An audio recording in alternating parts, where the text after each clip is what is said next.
Balalarning qarindoshlari va ota-onasi bilan bir yotqanda yetishining hukmi. Savol: Assalomu alaykum ustoz. Shariatda bir uydagi qiz-o'g'il qon qarindoshlarning qancha yoshgacha bir yotoq uyda bir yerda yetishiga ruxsat bor? Yotoq uyini cho'qim ayirish kerakmi? Sharoit yer bermasa qanday qilish kerak? Bala qancha yoshgacha dadasi yoki onasi bilan quchoqlashib uxlasa bo'ladi? Kunlik hayotda ota-onasini quchoqlab so'ysa bo'lamdi? Qiz balaning balog'atga yetgandan keyin dadaning oldida diqqat qilishga tegishli ishlar qaysilar? Javob: Va alaykum assalom va rahmatullohi va barakatuh. Barliq hamd sanolar Janobi Allohga bo'lsin. Durud va salomlar payg'ambarimizga, u zotning oila tavobatlariga, ashablariga va u zotga toki qiyomatgacha ergashganlarga bo'lsin. Payg'ambar sallallohu alayhi va sallam balalaringlarni 7 yoshga kirganda namoz o'qishga buyuringlar. 10 yoshga kirganda namoz o'qig'ili unmasa uringlar va ularning yotadigan o'rnini ayirib etinglar degan. Payg'ambarimizning bu hadisidagi birinchi ko'rsatmaga asosan qiz-o'g'il sabiy bolalar oq-qorini farq etishga boshlagan mazgilida qiziqtirish, hadiya berish, masjidlarga opirish va munosabatli ahkamlarni o'rgatish yo'li bilan namozga asta-asta ko'ndiriladi. 10 yoshga kirganda namozga ko'nmasa, gap so'z va boshqa chorami kor qilmasa, yengil urib adablanadi. Bu yerdagi urush qattiq, zaxmalaydigan darajadagi tan jazosi yoki yuziga urush bo'lmasdan, ularning 5 vaqt namozga qo'pishi va tahoratni joyida olib namozni ado qilish uchun payg'ambarimizning ko'rsatmasi bo'yicha adablash va ruslash yuzasidan yengil urushdir. Bu ota-ona qatorliq balaga ega bo'ladigan valilarga qaratilgan buyruq bo'lib, hadisdagi ko'rsatmalar ularga vojib bo'lganidek, bu farzandlarning ota-onalari ustidagi haqqidir. 7-10 yosh orasidagi bolalarning hayotining ma'nosini barbara tunib yetib, cho'nglarning qatoriga qo'shilishga qarab mangadigan bosqichi bo'lg'achqa, tarbiya va adab qoida o'rgatish jihatdan to'limi muhimdir. Namoz, boshqa ibodatlar va go'zal axloqqa mushu yoshlarda ko'nmasa, cho'ng bo'lganda ko'nishi qiyin bo'ladi. Ro'za va hijobmi shundoq bo'lib, farzandlarni kichkidili ko'ndirish ota-onalarning majburiyatidir. Lekin namoz, ro'za va hijob bolalarning o'ziga balog'atga yetish bilan farz bo'ladi. Eng ro'shan ifoda bilan qiz bola hayz ko'rish, o'g'il bola ehtilom bo'lish balog'atga yetganlikning alomati bo'lib, kishining yashagan jo'grafiyalik muhiti, jismoniy saposi va boshqa omillarning ta'sirida bir oz ilgari keyin bo'lsa-mu, mutlaq ko'pchilik bolalar 9 yoshdan 15 yoshgacha balog'atga qadam qo'yib bo'ladi. Shundaqla o'g'illarning ovozining tomlishi, qizlarning ko'ksining ko'tarilishi va har ikki jinsda avrat va qo'ltiq tuki unishdek fizikalik alomatlar ko'rilishga boshlaydi. Payg'ambarimizning hadisidagi ikkinchi ko'rsatmaga asosan 10 yoshdan halqagan qiz-o'g'illarni aka-ukalari va ya och singillari bilan bir karvatda yoki bir yotqanda yotqizishga bo'lmaydi. Ularni birga yotqizishning hukmi harom. Ayrim yotqizish vojibdir. Har biri ayrim uyda, hech bo'lmasa ayrim karvatda va ayrim yotgan ko'rpida yetishi lozim. O'g'il bo'lsin, qiz bo'lsin, boshqalar bilan bir yotqanda yatsa bo'lmaydi. Chunki hadis ko'rsatmasi namozga buyurishdagidekla umumlikni bildiradi. Ba'zi olimlar qizlar bilan o'g'illarning yotadigan o'rnini ayirib etinglar deb tushunishmi mumkin. Ammo uyning sharoiti yer bermagan ahvolda bir ko'rpida yoki bir karvatda yotgan ikki bola o'tirg'a tallar chaplashib qolmaydigan tariqada parda yoki shuningdek to'saq o'rnatilishi va kiyinib yetish kerak. Bu adab o'rgatish, adab qoidaga ko'ndirish va yomon oqibatlarning oldini olish jumlasidan bo'lib, ba'zi issiq balvoq yoki paravan turmush va g'idiqlig'uvchi muhitlarda qiz-o'g'illar 9-10 yoshlarda balog'atga yetganlikdan bo'yiga yetish bosqichiga yaqinlashib qolgan bu yoshlarda boshqalar bilan birga uxlaganda badan ochilib qolishi, bir-birining oyatliq yerlariga qarab qolishi, hatto shahvat qo'zg'alishi ehtimol.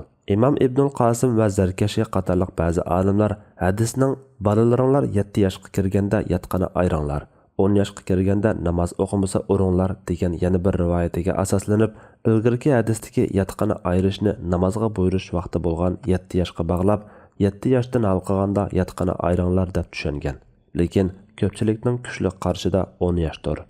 Albatta, bu hukm tarbiyalash, ko'ndirish va yomon oqibatning oldini olishni ko'zlagan bo'lib, ko'plagan olimlar bu doiraga ota-onalarni qiyosan kirgizib o'tgan.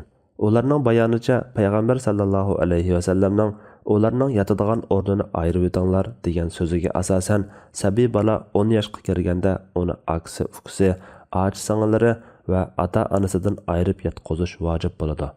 Yot er va yot ayol bilan yotqizmaslik texami vojib. O'g'il 10 yoshga kirsa, onasi, och singlisi yoki boshqa ayollar bilan birga uxlamaydi. Ata-ana 10 yoshga kirgan balani arziga ilib yetishimi to'g'ri bo'lmaydi. Chunki bala u ikkisining o'ttirida bo'ladigan gap so'z va boshqa ishlarga ko'z quloq bo'ladi. Bir qism olimlarning nazarida o'g'il otasi, qiz onasi bilan yassa joiz. Chunki ata-ona bilan bala o'ttiridagi mahramlik intayin kuchli bo'lib, shahvatdan yiroq bo'lish bilan birga ularning o'ttiridagi adab mukammal bo'ladi. Shundaqdimi ularni uxlaganda ayrim yatqizish yomon oqibatning oldini olish uchundir. Chunki bola 10 yoshga kirsa, jimaga aloqador ishlarni tushunishga boshlaydi. Ya'ni kelib, uyqu holati shahvat qo'zg'aladigan, kishi avratlari ochilib qolsa sezmaydigan payt. Natijada kichiklarning ko'zi cho'nglardimi bakrak ochilib ketgan bu zamonda yomon oqibatlar kelib chiqadi. Undaq bo'ladigan 9 yoshni tamomlagandan tartib qiz o'g'il qarindoshlar imkoniyat yor bersa, har biri bir ig'iz uyda, imkoniyat bo'lmasa qizlar bir uyda, o'g'illar bir uyda, onog'imi imkoniyat bo'lmasa bo'yig'i yetgan bola ayrim uyda, yetmaganlar bir uyda ayrim yotoq va karvat yetishi kerak. Bunog'imi imkoniyat bo'lmasa kiyimlar bilan ayrim yepinchi yotgan bilan bir joyda yoki bir karvat yasa bo'ladi. Bu xil ahvolda 10 yoshga to'shmagan qiz, 10 yoshga to'shmagan qizlar bilan 10 yoshga to'shmagan o'g'il, 10 yoshga to'shmagan o'g'illar bilan yotgani afzal. Faqat imkoniyat bo'lmasa uxlash kiyimi bilan aralash yasimi mayli. Qiz o'g'illarni 7 yoshdan tartib ota-onadan ayrim joyda uxlashga odatlantirib, 10 yoshga kirganda cho'qim ayrim joyda yotqizish kerak. Qiz bola 9 yoshni tamomlagandan tartib dadasi bilan quchoqlashib uxlasa bo'lmaydi. O'g'il bolami 9 yoshni tamomlagandan tartib onasi bilan quchoqlashib uxlasa bo'lmaydi. Bir ko'rpida yoki bir karvatda uxlagan taqdirda tallari chaplashib qolmaydigan tariqada o'ttiriga parda yoki shuningdek to'saq o'rnatilishi va kiyinib yetish kerak. Bu yoshdan keyin o'g'il onasini, ona o'g'lini, qiz otasini, ota qizini yalang'och ko'rsa bo'lmaydi. Ota qizining, o'g'il bolami onasining beshi, chechi, yuzi, bo'yin va uning atrofi, quloq, bilak va putlarni tizig'icha odatda mahram tuqqanlar ko'rsa bo'ladigan joylarga qarasa bo'ladi. Avratlariga, ko'ksi, uchisi, qo'rsqi va yo'tillariga qarasa bo'lmaydi. Qiz bolalar otasi va aka-ukalari oldida, onami o'g'li qatorliq mahramlar oldida ular ko'rsa bo'lmaydigan uyatliq yerlarini ma'lum qiladigan nepiz, tar kiyimlarni kiysa ham bo'lmaydi. Alloh taolo: "Ey iymon etganlar, qo'llaringlar ichinglardagi balog'atga yetmagan bolalar namoz bomdatdan burun tushlik aram olishga kiyiminglarni solgan chog'inglarda va xuftandan keyin mushu 3 vaqtda yaninglarga kirishga ijozat so'rasin" deb buyurgan. Ya'ni mushu 3 vaqt kiyimlarni silib aram oladigan vaqt bo'lg'achqa adab va hayo jumlasidan kichik bolalarni kirishga ijozat so'rashga buyurgan. Ota-ona qizi yoki o'g'lining og'ziga 7 yoshdan keyin so'ymaydi. Ondan keyin mag'ziga yoki peshonasiga yoki ikki qashining o'ttiriga yoki qo'liga mehr shafqat jihatdan so'yidi. Payg'ambar sallallohu alayhi va sallam qizi Fatima radhiyallohu anha qashiga kirsa, uni so'yib yanida o'ltirg'izatdi. Payg'ambar sallallohu alayhi va sallam Fatima radhiyallohu anhaning qashiga kirsimi, otasini so'yib yanida o'ltirg'izatdi. Imom Ibn Muflih bu hadisdagi so'yish haqida hargizmi og'ziga so'ymaydi, peshonasiga yoki beshiga so'yidi degan. 10 yoshga kirmagan qiz o'g'il bolalarni ota-onalarning uxlamagan chog'larida kiyimi bilan quchoqlashi, erkalatishi, ularni purishi va so'yishi Alloh taolo bandalarining dillariga ato qilgan so'ygi, mehr, shafqat jumlasidan bo'lib, bu cheklanmaydi. Anas ibn Malik radhiyallohu anhu so'zlab berganki, Rasululloh sallallohu alayhi va sallam o'g'li Ibrohimni qo'liga olib, uni so'yib purab ketgan edi.